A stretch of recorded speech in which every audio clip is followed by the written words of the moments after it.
Retrouvons tout de suite Maya en Espagne.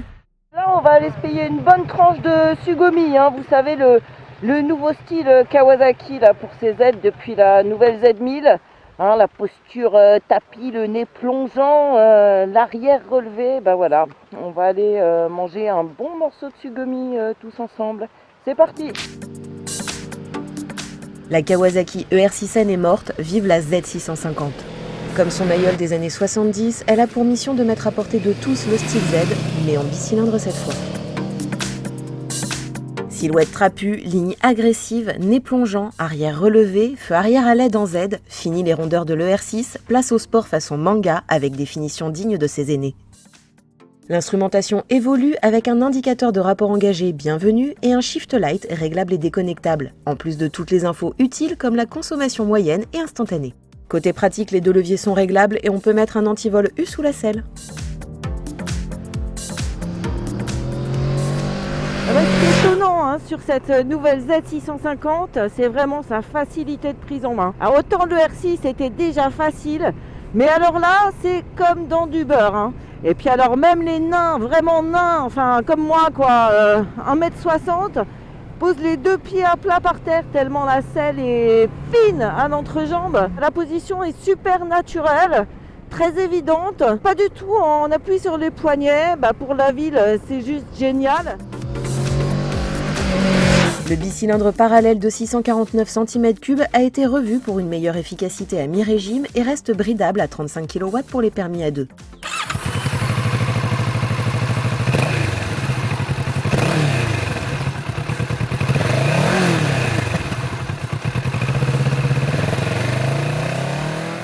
La puissance maxi a été très légèrement réduite, conséquence du passage à Euro 4 aussi, à 68 chevaux à 8000 tours minute au lieu de 72 chevaux à 8500 tours minute.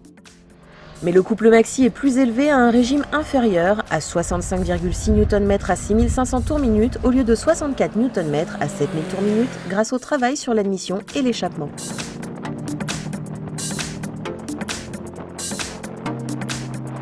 Ce petit bicylindre, il est encore presque plus fun qu'avant. On profite vraiment du couple entre 3000 et 6000, mais ce qui est remarquable, c'est sa disponibilité à tous les régimes. 2000 tours en 6e, il reprend sans broncher. La zone rouge est à 10 000, donc il en reste encore derrière. Bon, c'est vrai qu'au-delà de 8000, comme dirait Mehdi, il n'y a plus grand-chose à voir, mais c'est pas là qu'on va l'utiliser hein, de toute façon. Ah, et puis quand on augmente un petit peu le rythme, c'est les petits bras du moteur, là, la montée en régime qui sont vraiment sympas. La boîte n'a pas été changée par rapport à la R6. Elle est super agréable, mais ce qui est vraiment aussi juste génial, c'est l'embrayage assisté. On dirait qu'on a presque plus d'embrayage en fait.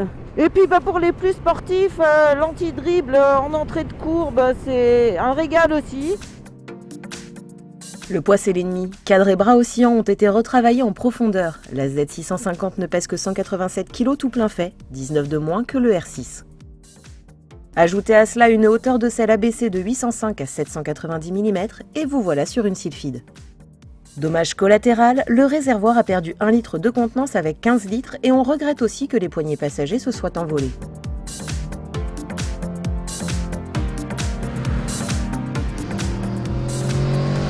Le confort est vraiment pas mal. C'est vrai que la selle n'est pas forcément hyper épaisse, surtout dans sa partie avant. Hein. On a un petit peu en plus tendance à tomber sur le réservoir, qui est hyper fin d'ailleurs. On peut bien serrer les jambes, le réservoir gêne pas du tout non plus. Les petites écopes à l'avant protègent quand même pas mal. Bon, c'est vrai que le saut de vent après 130, il sert pas à grand chose, donc il faudra peut-être lui ajouter un petit accessoire à ce niveau-là. On a une maniabilité vraiment redoutable. On sent vraiment les 20 kg de moins. Quelle cure d'amaigrissement. Dans les petits virages, elle passe d'un angle à l'autre vraiment tellement facilement que c'est vraiment un régal. À cette vivacité s'ajoute quelque chose de très intéressant aussi pour les débutants notamment, c'est qu'elle reste quand même très stable. On a un train avant précis qui ne bouge pas. Si l'angle de chasse a été réduit de 25 à 24 degrés pour plus de vivacité, l'empattement n'a pas bougé à 1410 mm. Et fini l'amortisseur sur le côté droit, il a migré en position centrale et peut enfin adopter une fixation sur biellette plus efficace. Le reste de la partie cycle n'a pas évolué. La Z650 reprend à l'identique fourche, jantes, freins et taille des pneus de l'ER6, une très bonne base, à laquelle s'ajoute l'ABS Bosch 9M de série.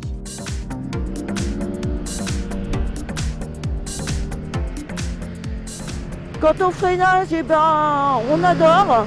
On adore parce que le frein arrière, il y a vraiment quelque chose. Et puis à l'avant, c'est progressif. Bon, elle est un petit peu spongieux peut-être à l'attaque du levier. Mais après, on a la puissance, on a la progressivité. C'est vraiment un modèle, hein, presque. Et puis quant à l'amortisseur, il est un petit peu sec sur les petites bosses, mais sur les grosses, il travaille vraiment pas mal. Progressivité, pas de rebond désagréable non plus. Encore plus facile, plus fun et plus looké que l'ER6, la Z650 soigne certes moins bien son passager, mais la concurrence peut trembler. Surtout que son tarif, de 6 999 €, augmente à peine.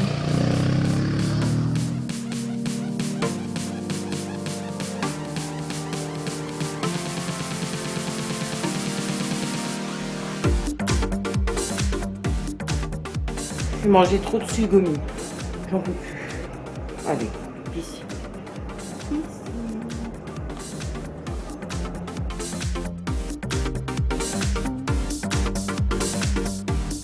Ah, non. C'est pas celle-là. Ah là là là là là là là. Le sel picot là.